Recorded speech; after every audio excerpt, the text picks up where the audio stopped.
Okay. Okay, so we move to the second part. So here we will see how to apply the previous theory to prove local stabilization for a fluid structure interaction problem. Okay. So so this is the problem. So we suppose that we have a two-dimensional periodic canal. Okay. And we suppose that we have some viscous and compressible fluids. Okay. And we will suppose that the upper boundary is occupied by an elastic plate. Okay. So here, to simplify, we just suppose that the bottom, the domain cavity is fixed. Okay, so we have just the upper part that is moving. Okay, so we will see that this system writes as an evolution problem. Okay, with A and B and F to be determined. So we will determine these operators later. Okay, so the objectives are the following. So the first problem is to prove existence of strong solutions. So here we do not consider a control. We just take V equal to 0, and we see if we have existence, if we have well-posedness of the problem. Okay, and at the second point, we will prove that this system is stabilizable with a feedback control. Okay, in such a way, the solution of the system will converge to some stationary state. Okay.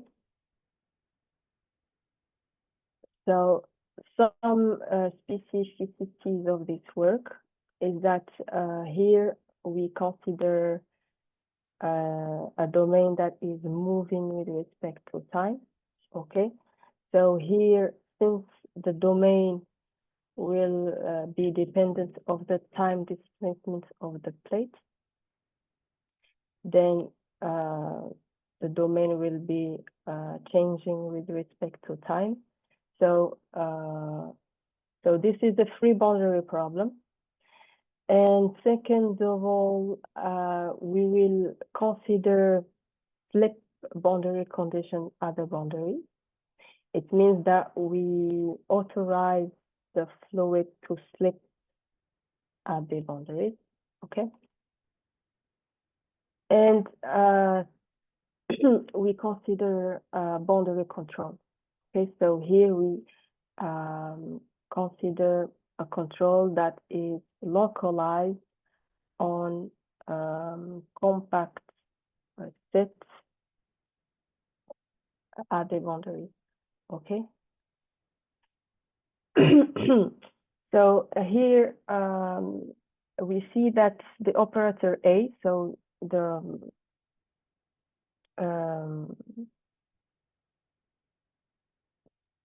operator A that generates the linearized system. So this operator is the generator of an analytical semi-group. So this is good. So this provides very good regularity properties to the solution. Okay, it means that we have maximal regularity of the solution. Okay, it means that this application is an isomorphism, and moreover, the solution will lie in this space. Okay. So concerning boundary conditions, so in the literature, the boundary conditions that are commonly used is the no-slip ones. It means that we have continuity of the fluid velocity at the boundaries. It means that we have equality between the fluid velocity and the structure velocity, okay? But if we consider slip or Navier boundary conditions, it means that we have continuity only for the normal component. It means that we have the impermeability condition. Okay? And we complement this condition with the slip condition. It means that the tangent component is proportional to the force of the fluid exerted at the interface. Okay, so this one is the force exerted by the fluid on the boundaries. That is written in terms of the stress tensor. Here, beta is the friction coefficient. Okay, that is supposed to be non-negative. Okay. So if we want to compare between the two of kind of boundary conditions, so for example, let's just modelize this kind of boundary condition on the fixed boundary, just to simplify. So here we have no structure. It means that the velocity equal to 0. It means that the fluid sticks at the boundary. Okay, so this is the Dirichlet boundary condition. Okay, but if we want to write Navier boundary condition, so we have only the normal component that is equal to 0, and the tangent component of the fluid velocity is proportional to the force exerted by the fluid at the boundary. Okay, so here we see that the fluid is free to slip. Okay, and here we see that if we take beta to infinity, so we will recover the Dirichlet boundary condition. Okay, so this coefficient, if you want, is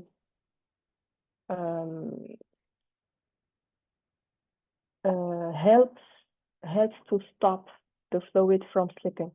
If beta is very, very large, then we tend to the Dirichlet boundary condition. Okay. So this kind of problems, so the coupled system between elastic plate and the fluid was tackled in the literature recently.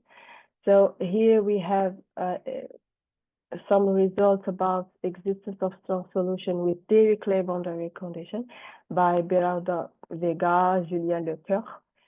And we have also the result of Céline Grosmont, Mathieu Hilleret, and Julien Lecoeur, who established the existence of local strong solution for the coupled system between damped plates, or eventually a wave equation, okay, interacting with the incompressible fluid. And we have also this result proved by Céline Grosmont and Mathieu Hilleret, that proved the global existence of strong solutions to the coupled system. Okay, and they have even proved that there will be no collision between the beam and the bottom cavity. Okay, and we have also some weak existence. Okay, that consider Dirichlet boundary condition, Navier boundary condition also. And we have also some stabilization results with Dirichlet boundary condition obtained by Jean-Pierre Raymond, who has considered the control acting on the beam. Okay, so Okay, and we have also the results obtained by Mehdi Badra and Takéo Takahashi to prove a feedback boundary stabilization of the same system but using Dirichlet boundary condition, and it is done for weak solution. Okay. So what is the motivation to consider Navier-Stokes boundary condition? So let's see the following problem. So we consider a ball that is immersed in a viscous and compressible fluid. Okay, that is moving vertically. So we exert a vertical force, okay, going down like this. So if we consider Dirichlet boundary condition at the bottom cavity, so it's shown by Hillary, Gérard Varé, and Chao Wang. So they prove that there will be no collision at any time. So it is it's unrealistic result. Okay, so it's paradoxal. So it goes against the Archimedes principle. But if we consider Navier boundary condition, so here we have collision at final time. So here Navier boundary conditions are more ideal to, in some cases, they are ideal to modelize the collision at the boundary. Okay. So we obtain same results with deformable structure. So as I said before, by Céline Roman and Mathilde Béret, so they prove that there will be no contact between the beam and the domain cavity. So they have considered the Dirichlet boundary condition. So the same problem of collision with Navier boundary condition is still open. So here we start to prove existence of solutions. Okay, so here we consider the three-dimensional case. Okay, so we can have exactly the same configuration. So here we suppose that we have some fluid that occupies a 3D periodic domain. Okay, so it is periodic with respect to L1 and L2. Okay. And here we suppose that the upper boundary is occupied by a plate. Okay, so here, since the domain will depend on the structure displacement, so we have a free boundary condition. So our domain will depend on time. Okay. Okay, so we write our equation. So here we suppose that the fluid is governed by Navier-Stokes equation. Okay. So here, U is the fluid velocity, P is its associated pressure, and omega eta of T is our domain. It depends on eta.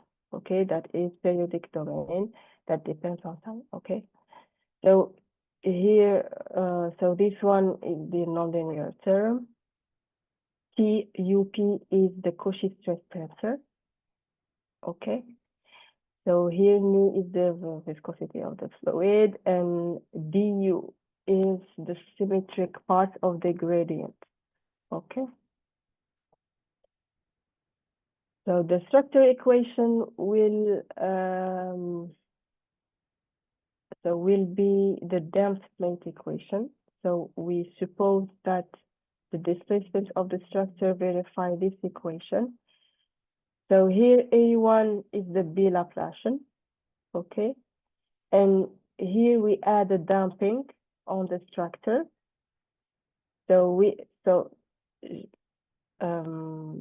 In fact, the plate's equation is without this red term. So we add this term just to provide some good properties for the solution. Okay, so it will give us analyticity of the operator and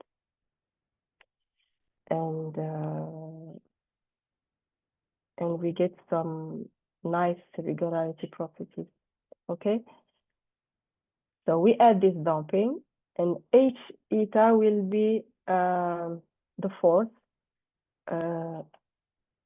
of the fluid, so exerted on the structure and surface. Okay. So here we put Navier boundary conditions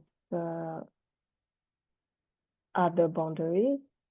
Okay, so at the bottom boundary, our boundary condition writes this way. At the moving parts, so here we need to take into account the structure velocity because it's moving. And finally, we give our initial conditions, okay?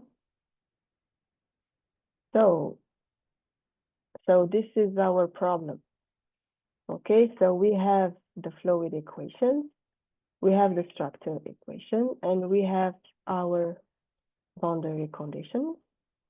Okay, so here we notice that our system is nonlinear, completely strongly coupled and set in a moving domain. Okay, so our problem is to show local existence of this problem. So local existence of solution. Okay, so here we have some remarks. So applying the divergence theorem, so we see that the velocity of the structure must be of zero mean value. Okay, it means that if we go back to the structure equation and if we integrate over the terms omega, so by periodicity of solution and combining this with this condition, so it will give us the following. It means that the right hand side of the structure equation must be of zero mean value. Okay, so we need to impose this condition. So this condition can be achieved by normalizing the pressure. So I will give you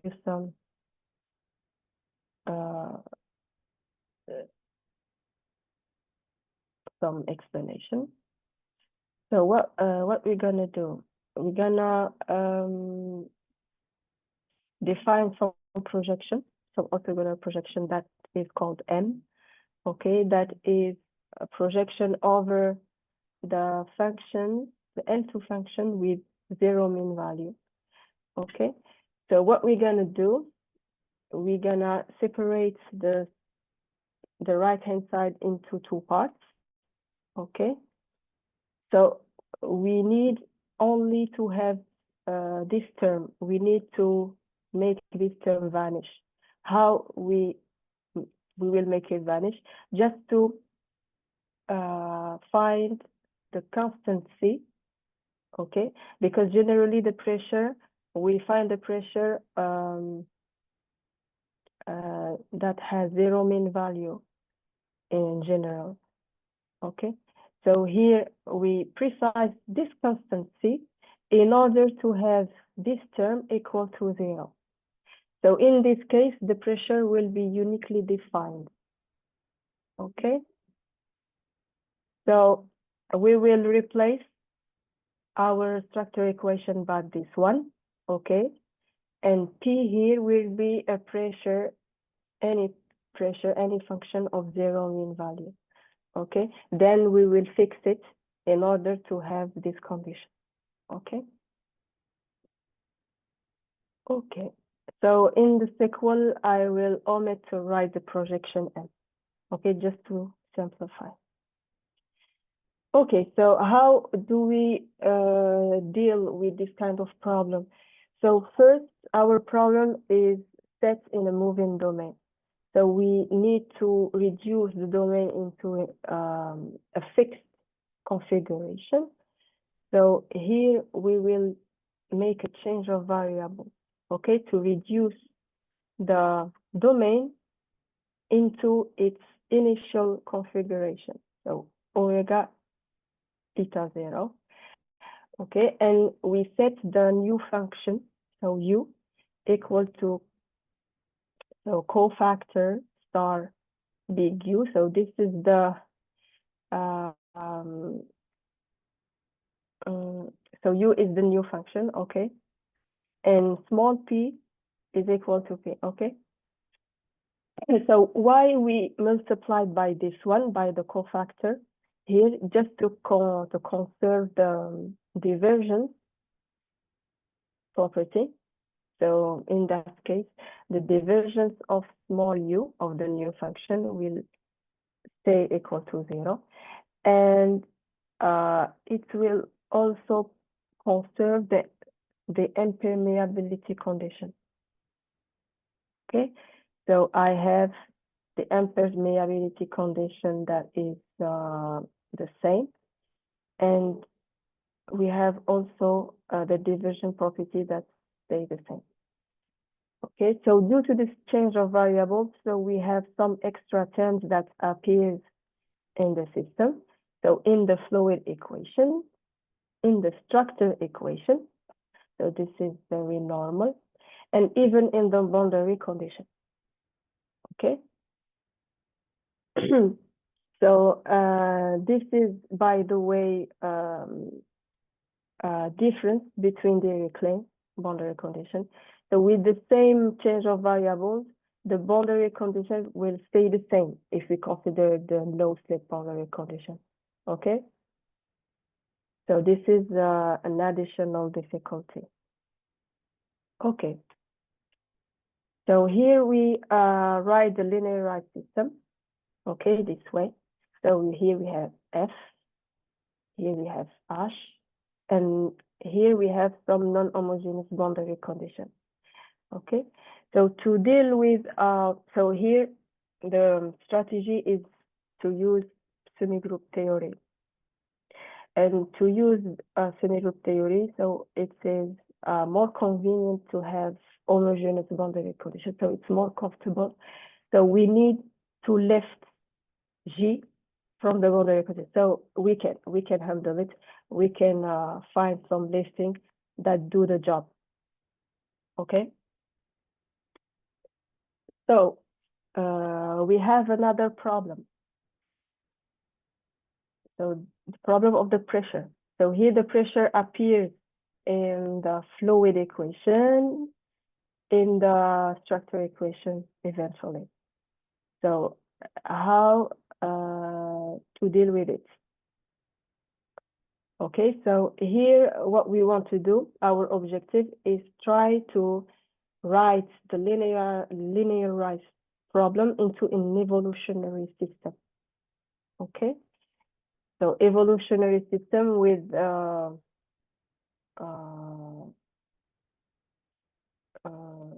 that is written just in terms of u, eta 1 and eta 2. So here eta 1 is eta 2 is the partial derivative of eta.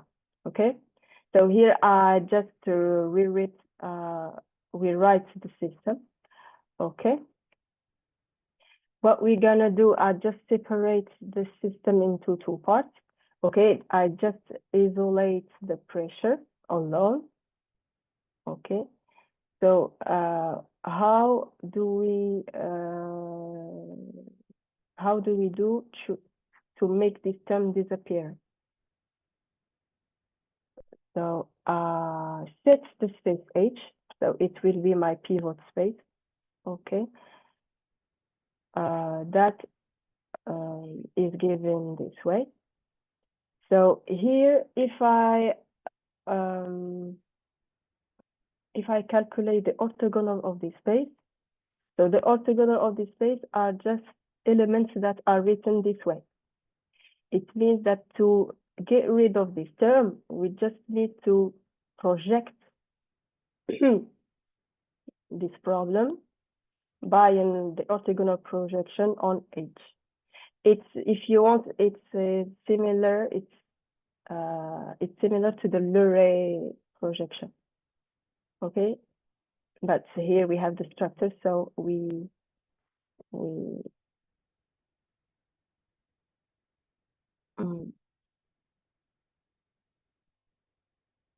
okay. So we have the evolution problem, okay, with the associated operator, that is the projection, okay, of this vector, where P is the orthogonal projection on H, okay. So to have strong existence of the linearized system, so what we need to do, so we need to show that A is the generator of the analytic semi-group. So if we have this, so we get existence of strong solution for the linear system. Okay. So how do we prove that A is analytic? So first, we prove that A is stable. Okay. Then, if A is stable, then we have a characterization of analyticity. It means that if we have this kind of estimate with two different from zero, if we have this one, then we have that A is analytic. Okay. But here there were an issue. There were a problem here to have this kind of estimate. We needed at certain points elliptic estimate for the Stokes problem with Navier-Stokes boundary condition that is set on omega eta 0. Okay. So to obtain elliptic regularity, so we need that this domain is of regularity C11, I think, C11. But in this case, eta 0 is just H3. Okay, so we needed to extend the elliptic regularity to H3 domain, okay, to obtain some estimate that helps to have the analyticity of the semi-group. Okay. So here we take advantage of the fact that our domain is a subgraph, okay, of a function H3, regularity H3. Okay, so here we have the result. So we have well-posedness of the linear problem. It means that our solution will lie in this space, okay? Then to obtain the existence of the solution for the non-linear problem, so we make a fixed point argument. So the classical Banach fixed point argument. Okay, so here we set the application Z, okay, that associated that for each FGH associated the non-linearities, big F, big G, and big H, okay. So we prove that this map is invariant, this ball is invariant with respect to invariant, sorry, with respect to this map. And moreover, this map is a contraction, okay? So we obtain a unique strong local solution. So, we deal with the stabilization of the same problem. Okay, so here we have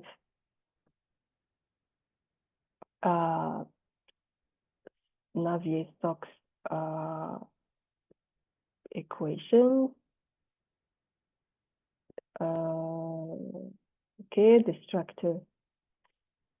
So the same problem. Okay, the damped plate equation. Here, Fs, Hs are some functions that are not dependent on time. And here we consider a slip boundary condition, okay? And we suppose that we have a control at the boundary, okay? So here the problem is to stabilize this system around a stationary state that verify this system, okay? So the aim is to construct a control V in such a way the strong solution. So here we focus on the strong solution. Such a way the strong solution will converge to this system exponentially with any rate. Okay. So here the strategy is the same. So we use a change of variables to reduce our problem to a fixed configuration. So here, since we need to compare the solution with the stationary one, so we choose to reduce the problem, the domain, into the stationary domain. Okay.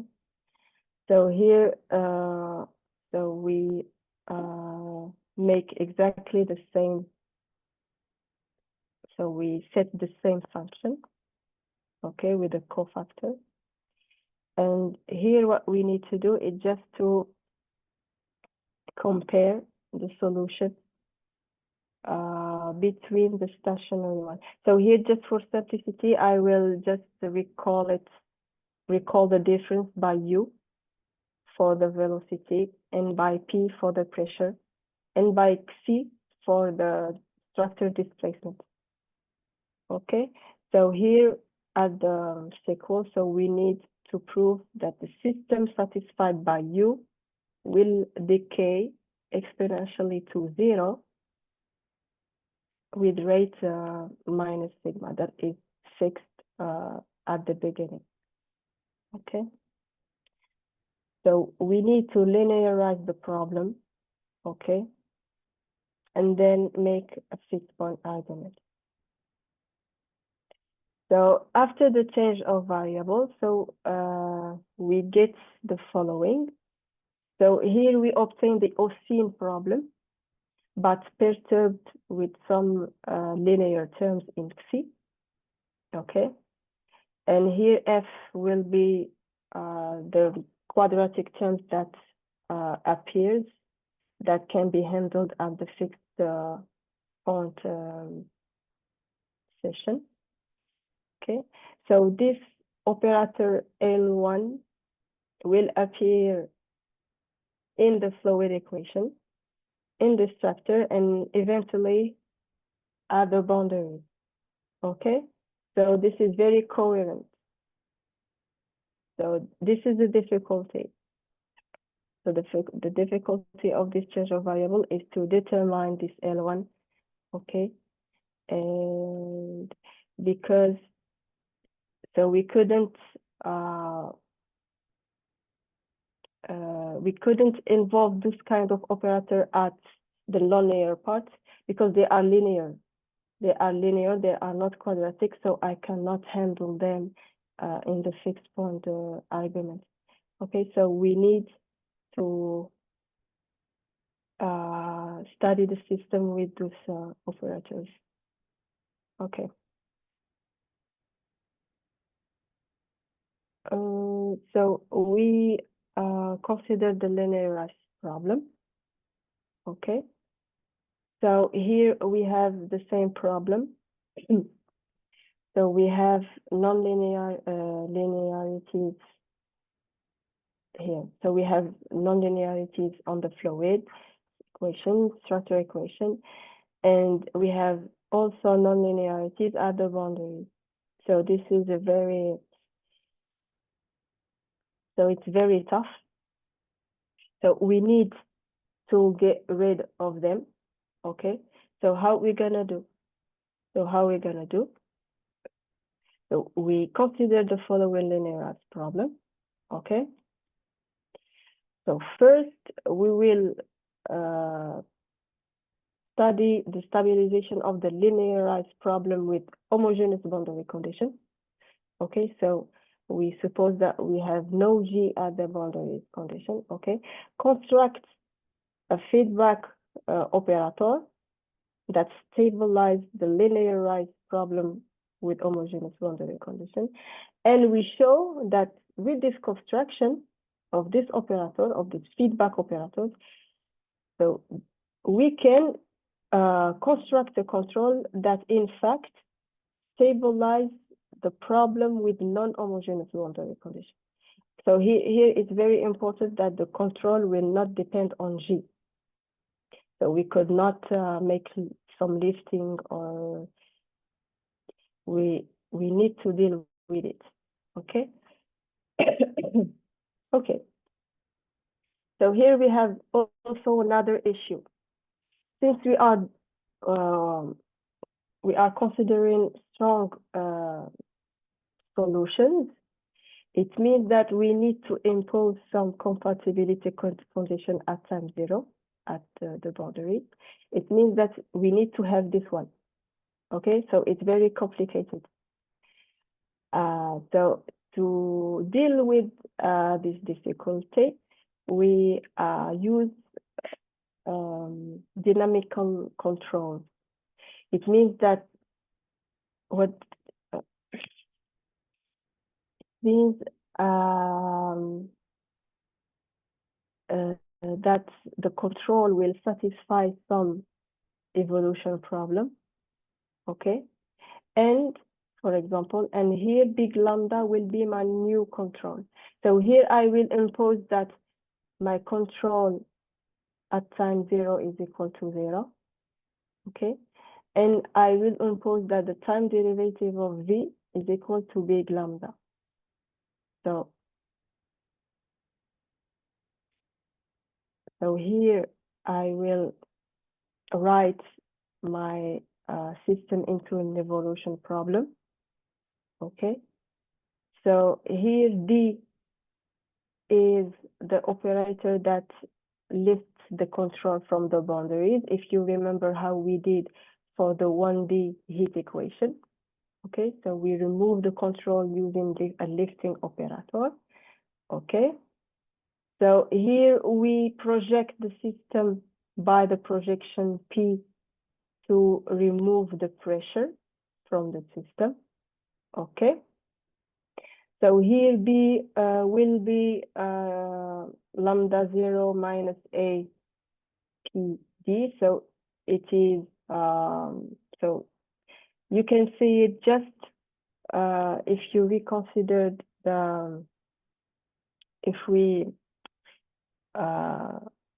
you remember how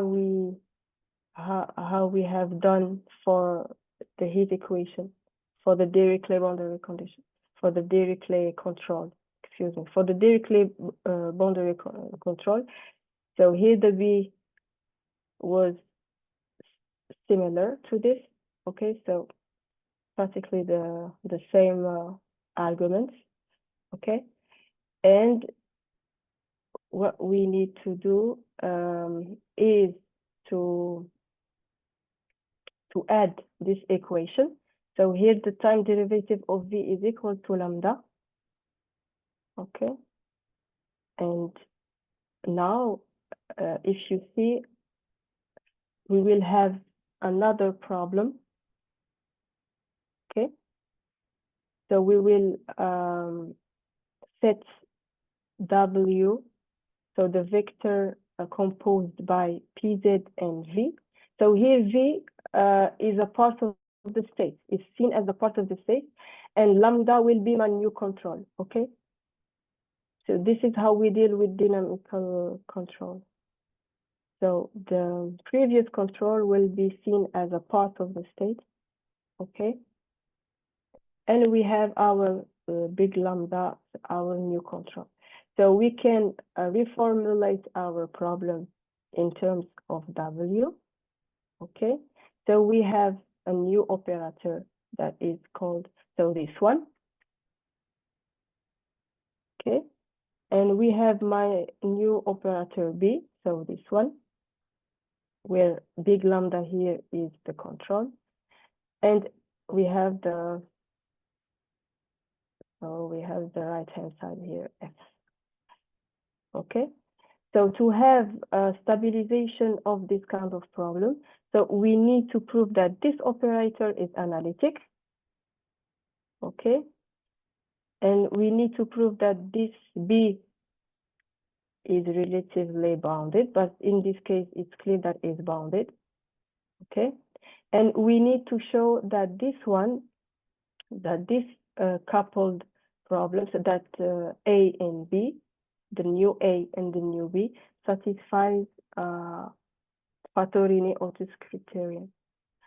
Okay, so to show that this one is analytic, so we need to prove that AC is analytic and B relatively bounded.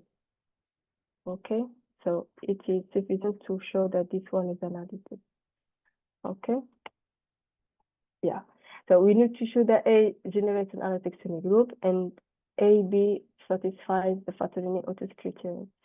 So here, to show that this one satisfies Fattorini, so it is sufficient to show that HC, so HC is the operator,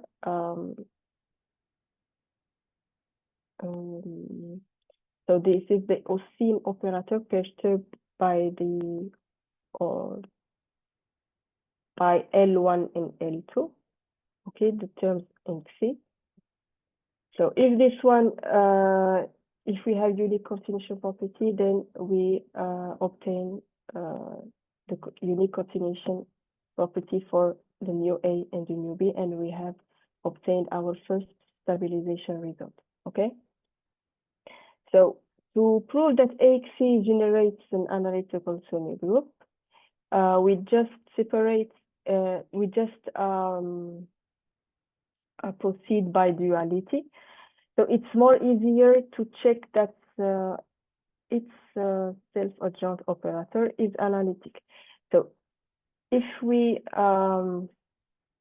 calculate the self-adjoint operator of XC, so we see that it can be divided into two parts, A1 and A2. Okay, so the A1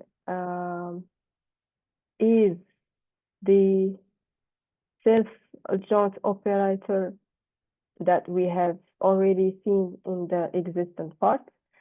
So in the existent part, this A is analytic, means that its self-adjoint operator is also analytic. Okay, so A1 is analytic, and A2, so A2 is just a perturbation of analytic operator. It means that we can have some power here of A1 that is equal to 1/2. Okay, so we have this one. So if you have this kind of inclusion, then the sum will be also analytic. Okay, so here A1 is analytic, A2 is just a continuous perturbation. Okay, so this will not affect the analyticity of A star. Okay, so if A star is analytic, then we have shown that A is also analytic. Okay, So this is a brief proof to how to show that this operator can be analytic. Okay. So next, we show the Fattorini-Otus criterion. So we fix an Asian vector of A star that satisfies this one. Okay, so to obtain the Fattorini-Otus criterion, we need to show that epsilon is equal to 0. Okay, so this condition means that the Gaussian operator with this condition are the boundaries. So it means that phi, so this one will verify the Gaussian operator with this condition. So it's proved from Fabre, Lobo, and Lobo that this function is necessarily equal to 0. Okay. So we have unique continuation property. So if we have phi equal to 0, then going back to the structure equation, so it's very technical. It will imply that the structure displacement is also equal to 0. Then we have unique continuation property for our system. Okay. Okay, so the conclusion is that we can construct a feedback operator that is called K. Okay, in such a way, this control will stabilize the problem. Okay, with dynamical control. So here we recall that the state W is composed by the state, so the velocity and the structure displacement, and also it's composed by V, the previous control. Okay. Now we see how the feedback operator that we controlled before, that we constructed before, in fact, stabilizes the system with non-homogeneous boundary conditions. So here K1 and K2 are the same operator that we constructed in the case when we have homogeneous boundary conditions. Okay, so how do we prove that the same operators, in fact, stabilize the system with non-homogeneous boundary condition? So here we use the transposition method. Okay, so it means that we write our problem with non-homogeneous condition, considering the same feedback operator or operator K. Okay, and here we fix phi that is regular in time with compact support. Okay, and we consider the backward adjoint problem. Okay, so here the adjoint problem will have homogeneous boundary condition. Okay, so the idea here is to multiply the both systems. Okay, and finally we get some estimate for the time derivative of U. So we will have exponential stability of time derivative in L2, L2. Okay, and we have also the estimate of the boundary term in optimal in an optimal space. So here 1/4 in time and 1/2 in space. So this is a very important. It's very important to have this regularity in order to handle the boundary terms that appears at the boundary. Okay, so here we show that with this choice of feedback controls, the solution is exponentially stable. Okay, so finally here we to obtain the result for the nonlinear problem, so we need to make a fixed point argument. Okay, so as it's done previously, so we prove that this map is in fact a contraction. Okay, if the initial conditions are close enough from the stationary state. Okay. But if we have this one, then we have contraction and we have existence of